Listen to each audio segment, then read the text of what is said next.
Good morning, Seven Lakes. Please stand for the pledges. I pledge allegiance to the flag of the United States of America and to the republic for which it stands, one nation, under God, indivisible, with liberty and justice for all. Honor the Texas flag. I pledge allegiance to thee, Texas, one state, under God, one and indivisible.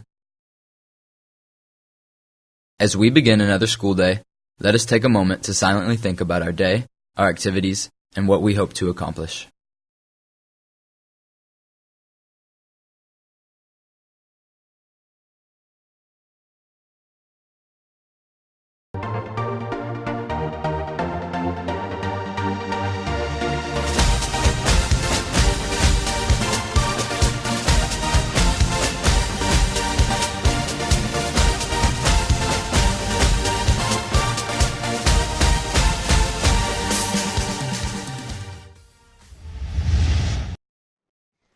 Hey Spartans, welcome to the April 7th edition of Spartan Time. I'm your host, Anna Balaji. For our first segment, let's take a look at our greenhouse here at Seven Lakes.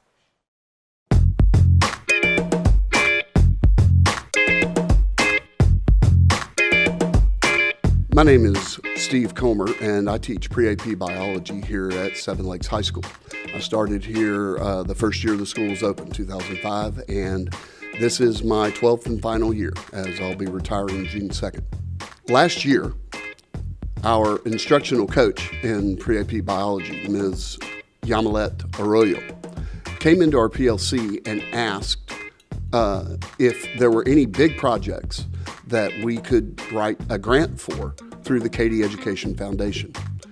I suggested that we have a greenhouse.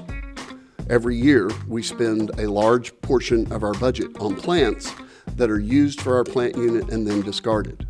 With the greenhouse, we are able to keep these plants alive year after year and have to buy a much smaller number of plants each year. We use all of these plants throughout the ecology and plant units and in classification. So pretty much the entire spring, these plants are used by our students to help them understand the living world. So we have lots of things that are going on with each of these plants. This one is an interesting one. This is a young fern, a seedless vascular plant, and it's seedless, so it reproduces using spores. The spores are found under the frond. Each of those little maroon specks is a spore case.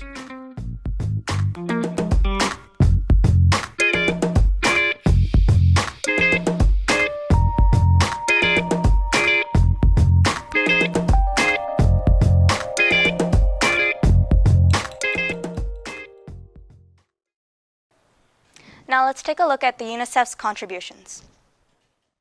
UNICEF is the Children's Fund for the United Nations, and we are buying inspired gifts to help them. Inspired gifts are essentially packages that UNICEF designs, and we buy them so they have the money to create them and send them to areas that need them.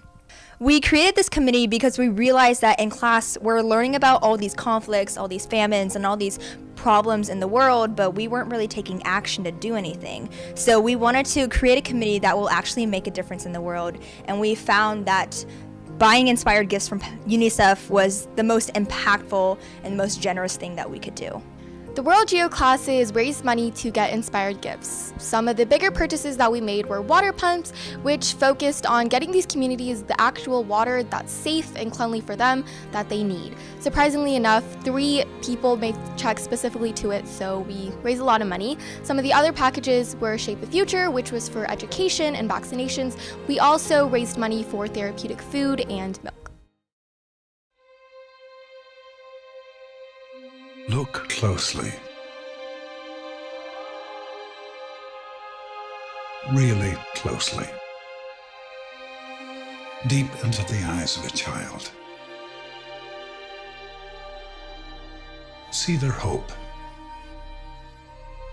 And ours too.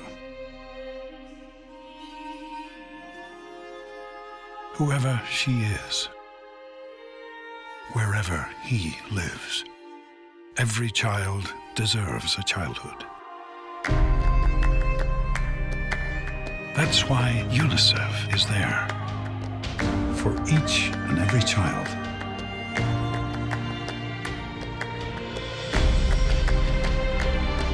Working day in, day out, in 190 countries and territories, reaching the hardest to reach, the furthest from help. It's why we stay to the end and never give up. Will you stand with us? Stand with us. Stand with us. Stand with us. For every child.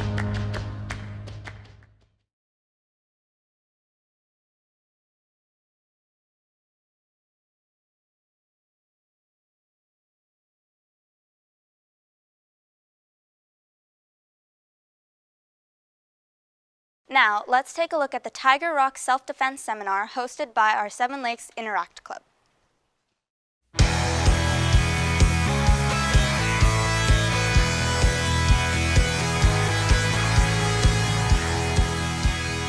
Hi, my name is Kathleen Zane, and I'm the president of the Interact Club here at Seven Lakes High School. Hello Spartans, my name is Laura Johansson and I'm the Vice President of Interact here at Seven Lakes High School. So on Thursday, April 13th, after school, it's a half day, so you have time. We're going to be hosting a self-defense seminar. This is not going to be a boring mandatory thing that you have to go to and really don't want to go to. It's actually going to be fun, and he's going to teach us how to kick butt and take care of ourselves and be confident out there on the streets. So, as Laura said, it's going to be next Thursday after school, and so it's a half day.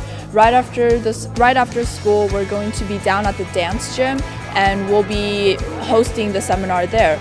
And in fact, we've invited Tiger Rock Taekwondo place to come and teach us all this. So we're going to be having professional senseis and masters, such as Michael Reed. He's the head sensei there at the Tiger Rock next to Seven Lakes, and he's going to be bringing some of his students to help us as well.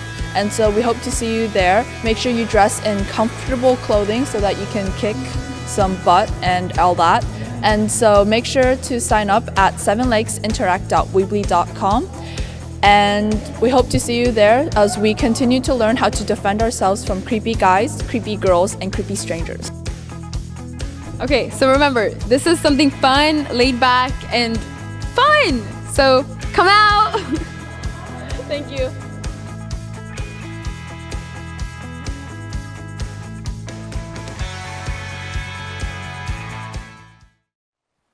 Next, let's find out why there are mannequins scattered around the school. You may have seen the tape sculptures around the school. We talked to the art teacher to learn more about it. Hi, I'm Miss Gordon. I teach ceramics and sculpture at Seven Lakes. You guys have been seeing my 3D tape sculptures around the school, what my students just completed.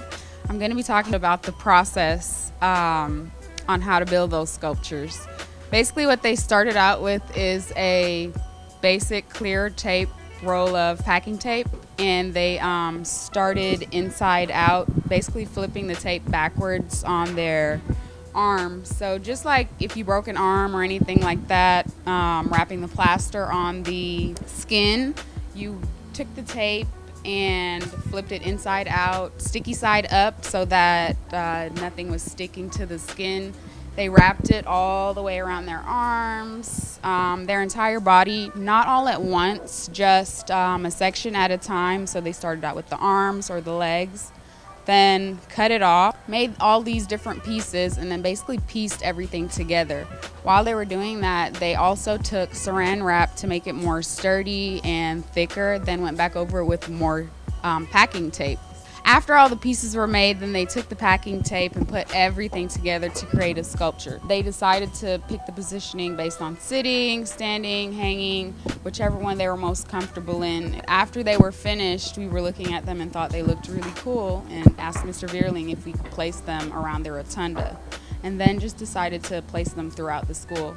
And have been getting a lot of feedback about them and how cool they look. I've even heard some students saying that They thought some of them were portraying emotion and happiness, which is really good because that's what art is supposed to do. It's supposed to create a dialogue and help the viewers to start thinking and talking, and that's what artists ultimately try to get people to do when looking at their artwork. I'm Christopher Conklin. This is my sculpture. I built it we used it building completely out of packaging tape and saran wrap. The process of us making it was us wrapping ourselves in the packaging tape and cutting ourselves out with the scissors. And then we just kept on wrapping it and wrapping it until it was nice and hard. And then you connect all the body parts and you got yourself your sculpture. I think the hardest part was the head, because I had to trust someone else to cut it off of my own head. And it was difficult to see through it. But it was a lot of fun making it. It took about 2 or 3 weeks. And I think it came out pretty good. Now, let's check out our Seven Lakes baseball team. Have no need to fight tonight.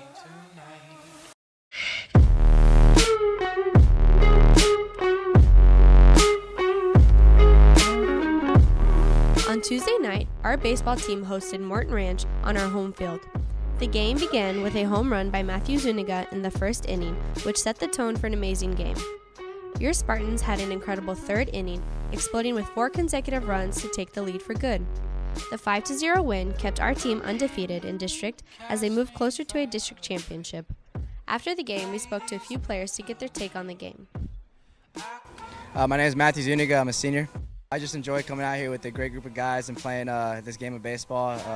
Just the energy that my friends can bring out to the table each and every day, and just coming out here and just enjoying America's pastime. My name is Max Mize. I'm a senior here. Today's game was good. We played Morton Ranch. We came out and hit the ball really hard, and my defense played well behind me, and that's how I got the win. My name is Caleb Thompson. I'm a senior. I'm going to look forward to a state championship. We're going to go undefeated throughout the rest of the season, run roll everybody, and there's not pretty much anything else we can do except for that. We wake up and win. That's all we do. So.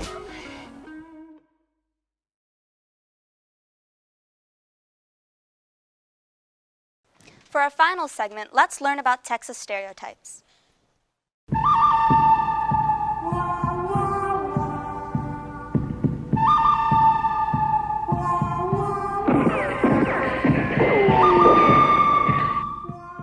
The popularity of Wild West entertainment, such as Buffalo Bill's Wild West Show, an extreme romanticized version of American frontier life, and television serials such as The Roy Rogers Show, manifested the myths and legends of valiant cowboys, wild Indians, dangerous outlaws, and many other daring adventures in the West.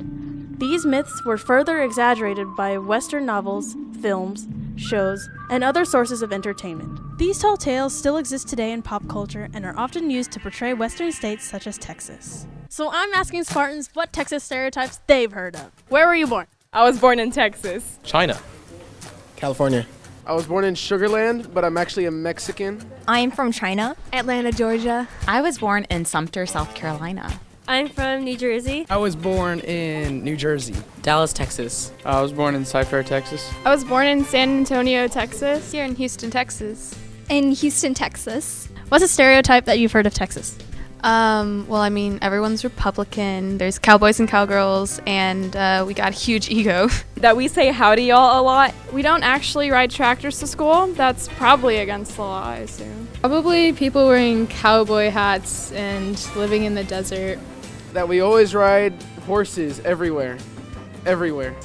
Just the general, Rudy Tooty Yeehaw kind of thing. Everyone wears cowboy hats, and that there's cactuses everywhere. Cattle ranchers and farmers.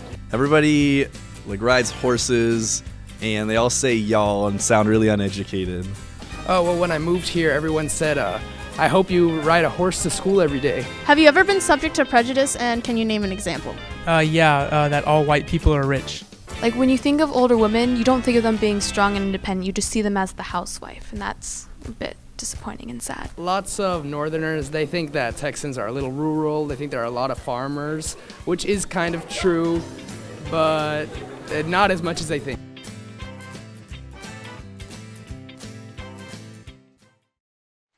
All right, Spartans, that's it for today. We'll see you next time.